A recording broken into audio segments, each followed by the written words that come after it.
ahora vamos a terminar este primer bloque con una presentación que va también un poco en la línea de lo que hemos visto anteriormente. Y bueno, ahora tenemos a Lucía Andújar Rodríguez, que es un ser híbrido, es como una especie de cautivo del Mediterráneo. Sí. Bueno, discípula del profesor Pérez García, hizo su tesis en Barcelona, también con María José Vega. Es experta, bueno, es licenciada, ¿no? ¿O graduada? Graduada. Graduada ya, ha echado más años de los que tiene en historia, también lo es en antropología, tiene una tesis hecha en filología, pero es de historia moderna. O sea, aquí donde la ven, por eso ha hecho tantos años, ha hecho muchas cosas en poco tiempo. Y ella nos va a hablar sobre un tema muy interesante que está unido por un hilo claro, ¿no? Entre las ponencias anteriores, que se titula Entre la ortodoxia y la reforma, cautiverio y redención en Jerónimo Gracián, madre de Dios, y Cipriano de Valera, nada menos, dos personajes de cierto peso en la época. Así que como tú quieras, Lucía. Muchas gracias, Manolo. Bueno, este es el... Da igual, vale. tú quieras. Antes que nada, dar las gracias tanto a Manolo como a Rafa por invitarme, que siempre es un placer volver a casa. En mi intervención, y dentro de este contexto de tráfico de personas y de mercancías en el Mediterráneo en la Edad Moderna, como saben, el fenómeno del cautiverio está ampliamente estudiado y es una realidad. Y es algo que llevo trabajando desde hace algún tiempo. El cautiverio, siguiendo al célebre sociólogo francés Marcel Mauss, podríamos calificarlo como un hecho social total, es decir, aquel fenómeno social donde aparecen involucrados y reflejados distintos aspectos de la sociedad, políticos, económicos, sociales, morales. Como fenómeno poliédrico, el cautiverio puede estudiarse desde diferentes perspectivas, y en el tiempo en el que dispongo me gustaría abordarlo desde la perspectiva religiosa en su faceta más teórica y doctrinal. Y para ello utilizaré dos fuentes. La primera, el Tratado para confirmar los pobres cautivos de Berbería de 1594 de Cipriano de Valera, autor reformado. Y la segunda, el Tratado de la Redención de Cautivos del carmelita Jerónimo Gracián de la Madre de Dios. Brevemente presentar a estos personajes harto conocidos ya por la audiencia.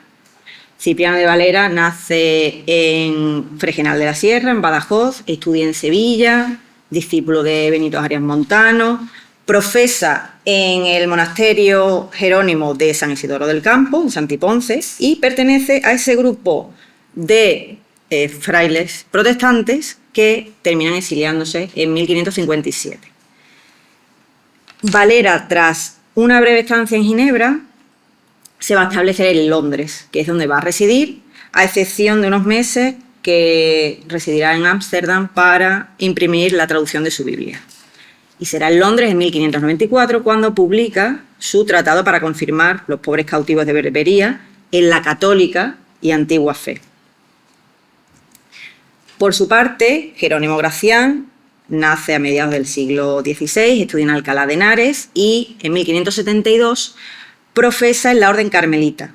Llega a ser discípulo y confesor de Santa Teresa, es nombrado primer provincial de la Orden del Carmen Descalzo entre 1581 y 1585, pero tras la muerte de Santa Teresa de Jesús y San Juan de la Cruz, su suerte cambia porque una serie de acusaciones hacen que lo expulsen de la Orden del Carmelo.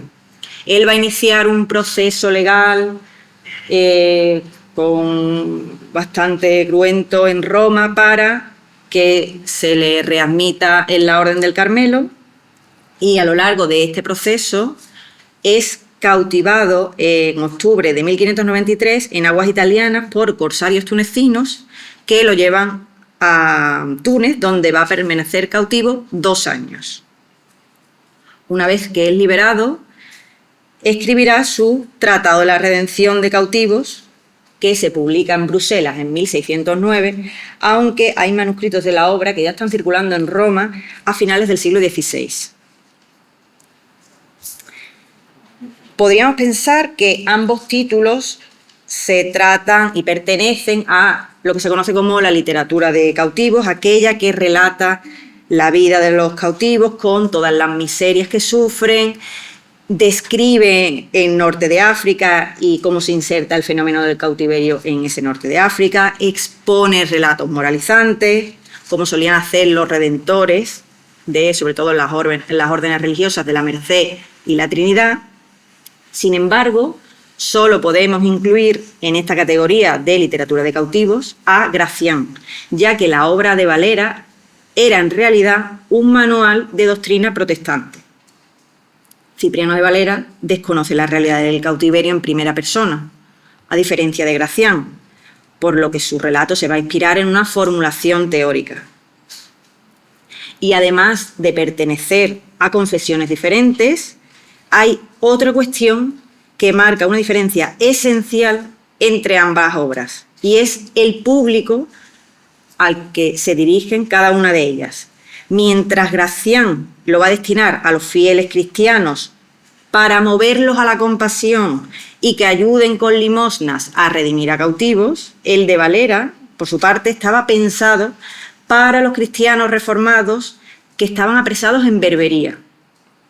Esta diferencia sustancial provoca que la obra de Gracián relate las bondades y los beneficios del rescate de cautivos y la de Valera ofrezca consuelo a los apresados mediante la presentación de un compendio de ideas protestantes, una suerte de epístola consolatoria, y lo que hace que cada autor esté insertando el cautiverio dentro de su marco teológico.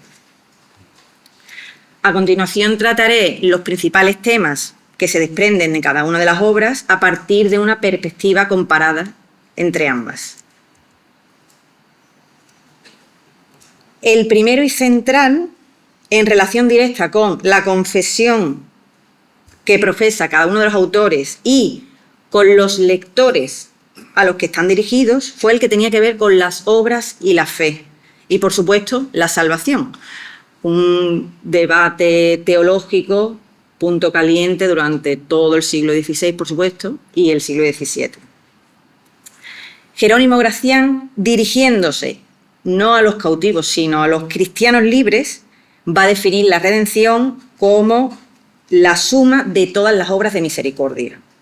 No solo las corporales, sino también las espirituales, ya que todos los cautivos de Berbería pues sufrían todas las miserias del mundo. Sufrían hambre, sed, desnudez, destierro, enfermedad, falta de sepultura, pero también falta de doctrina, falta de corrección, falta de perdón, de oración. Por ello la redención era de las más encumbradas de esas obras de misericordia. Y recibía el nombre también de limosna, la cual, entre otras funciones, resucita, salva y redime. Mientras Gracián intentaba dar cuenta de un cautiverio cruel, también porque él lo había vivido, y alentaba a los cristianos libres a redimir y exponer que ellos tenían la clave para liberar a sus compatriotas en Berbería, Cipriano de Valera se va a dirigir a todos los apresados reformados con un resumen de las principales premisas de la teología protestante. La principal idea que va a recorrer su tratado es la justificación por la sola fe, la sola fides, frente a la necesidad de las obras para la salvación. Ambos están hablando de salvación, sus lectores son diferentes, pero sus lectores están relacionados con el cautiverio. El carmelita, Jerónimo Gracián, lo que está haciendo es reproducir la doctrina católica de las obras de misericordia, que reserva a estas acciones un papel crucial en el juicio final. El pasaje evangélico de Mateo 25, versículos 31 y 46, que se va a convertir en una referencia fundamental para la doctrina de las obras y que, por supuesto, Gracián recupera e incluye en su tratado, donde en el juicio final Cristo juez preguntaría a los fieles si los fieles se habían ejercitado en estas obras durante su vida. y haber practicado o no estas obras le valdría para conseguir la misericordia de Dios y redimir sus almas. Gracián estaba señalando en todo momento el carácter redentor de esas obras, señalando el rescate de cautivos como la principal. Por su parte, Valera dejaba bien claro que los fieles solo conseguirían la salvación a través de la fe.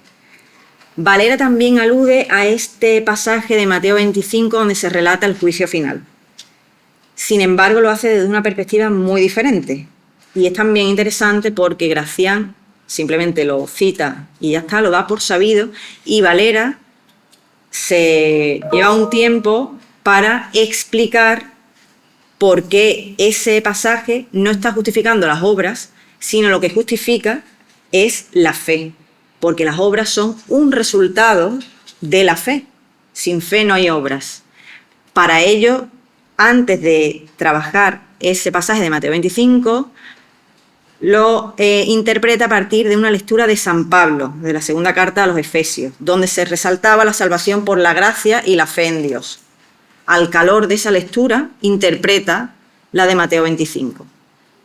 Por tanto, para Valera, las obras, sí, había que hacerlas y era parte del buen cristiano, pero en ningún caso tenían carácter soteriológico, es decir, en ningún caso tenían carácter salvador ni redentor. De esto también se desprende que la redención de la que habla uno y otro es diferente. Gracián está aludiendo no solamente a una redención espiritual, sino también a una redención física, porque está llamando a los cristianos libres a dar limosna para rescatar a esos compatriotas que están en berbería. Sin embargo, Valera refiere solo a una redención espiritual. En ningún caso, Valera recoge ningún atisbo de esperanza de que estos cautivos pudieran ser rescatados. Ahí pueden ver dos ejemplos de esta salvación y de este debate de la salvación entre reformados y católicos. La obra muy conocida de Caravaggio, de las 7 obras de misericordia, frente a una serie de dibujos, no solamente pinturas, también grabados de Lucas Cranach de los años 20 del siglo XVI, titulados Ley y Gracia, o en algunas ocasiones Ley y Evangelio, donde se refleja esa sola fides y la importancia de la Escritura y la importancia de la figura de Cristo. Otra de los temas tratados en ambas obras y en referencia con Cristo, con Jesucristo, es el tema de la imitatio Christi. Una imitación de Cristo que en ambas obras, de nuevo, es diferente. Para el carmelita, así como Cristo fue el redentor del mundo y liberó a la humanidad, él hace un llamamiento a todos los cristianos libres para que lo imiten redimiendo a sus hermanos cautivos. Por el contrario, para el reformado, para Valera, quienes eran imitadores de Cristo eran los cautivos, que estaban padeciendo las penurias y eran perseguidos por proclamar su doctrina. Y en esta condición de imitadores de Cristo, cada uno a su manera, se desprenden otras ideas. Por ejemplo, en Gracián, la imitatio era caritativa, orientada, por supuesto, a que la realizasen los cristianos libres. Dentro de esta imitatio caritativa, las órdenes religiosas de la Trinidad y de la Merced habían sido fundamentales para el rescate de cautivos. Y como saben, desde la Edad Media estas dos órdenes se fundan con el objetivo de redimir cautivos para hacer frente a esta realidad harto cotidiana en las costas andaluzas y del Levante. En Valera, por su parte, los apresados debían ser misioneros y enseñar la verdadera doctrina, así como lo había hecho Jesucristo. Otro de los temas abordados por ambos autores era el del sufrimiento. Jerónimo Gracián va a identificar numerosas penurias que sufrían los cautivados: hambre, sed, malos tratos. Según él, los cautivados vivían en una continua desesperación, deseándose la muerte. que no solamente se limitaba al plano físico, sino también al plano espiritual, porque para él los turcos y moros los inducían a todos estos cristianos cautivos a pecados abominables. Por tanto, en Berbería existía una gran crisis moral y sacramental. Ese sistema que habían orquestado los musulmanes hacían que los cautivos pecasen y que toda la estructura para guiar y perdonar pecados quedasen quebradas. De esta manera, la muerte sorprendía a muchos sin confesión, sin extrema unción, además de innumerables supersticiones, hechicerías, nigromancias. Ante este sufrimiento corporal y espiritual que sufrían todos los cautivos, el remedio que ofrecía Gracián no era el otro que la limosna de esos cristianos libres, que permitía la redención del cuerpo y, en consecuencia, del alma. Por su parte, Cipriano de Valera tenía una solución muy distinta. También reconocía todos los sufrimientos, por supuesto, reconocía que eran apaleados, abofeteados, echados en mazmorras, donde padecían mucha hambre, mucha miseria, pero el principal consuelo que ofrecía Valera era la palabra de Dios y la Escritura, y la promesa de la gloria eterna, frente a falsas creencias y ritos del mundo. Por supuesto, en referencia al catolicismo. Frente a toda la prohibición de la lectura laica de la Biblia en los sectores católicos, con el argumento fundamental de la dificultad de la lectura de las Sagradas Escrituras y los malentendidos que podían producir, conduciendo a la herejía, una formulación del heresiólogo Alfonso de Castro, Valera alentaba, por supuesto, a la lectura de las Sagradas Escrituras, incluso a los ignorantes, porque él señala cómo el Espíritu Santo ha ido cambiando la Escritura y ha ido infundando en los fieles ese espíritu para que puedan entender incluso los pasajes más oscuros de la Escritura. Y ante cualquier elemento que fuese difícil, de difícil comprensión, Valera decía que lo que había era que leerlo muchas veces y que el Espíritu te llevaría a la comprensión. Porque la palabra de Dios era el gran arma contra el pecado, su ignorancia era lo que causaba la herejía y su lectura estaba ofreciendo un continuo confort. Consciente también Valera de que los cautivos podían no tener un libro de doctrina, él ofrecía su libro como un sumario de los principales puntos en ella contenidos. Por último, en ambas obras se van a identificar una serie de enemigos del cautivo. Para Jerónimo Gracián, el cautiverio presentaba dos enemigos destacados y relacionados entre sí, que fueron el olvido y la apostasía. El olvido era la realidad principal entre los cristianos libres. La ausencia de ayuda por aquellos que podían concederla hacía imposible las redenciones de aquellos que estaban padeciendo en tierra de los infieles.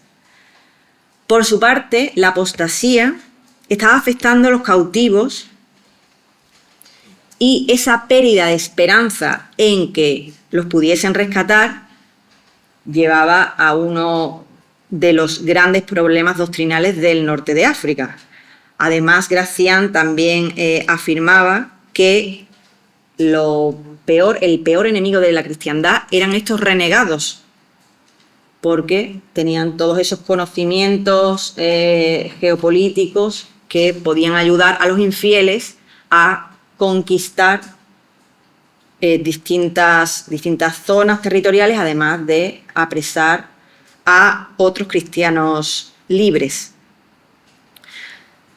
Cipriano de Valera tenía claro que los cristianos de Berbería tenían combates con adversarios y con enemigos. Estos combates se libraban con tres grupos principalmente: con los anticristianos, es decir, con los católicos, con los judíos y con los moros. Las armas de las que disponía el cristiano no eran otras que la fe y la Sagrada Escritura. El reformado va a proponer los principales argumentos para que los cautivos reformados, valga la redundancia, pudieran responder a judíos y antecristianos.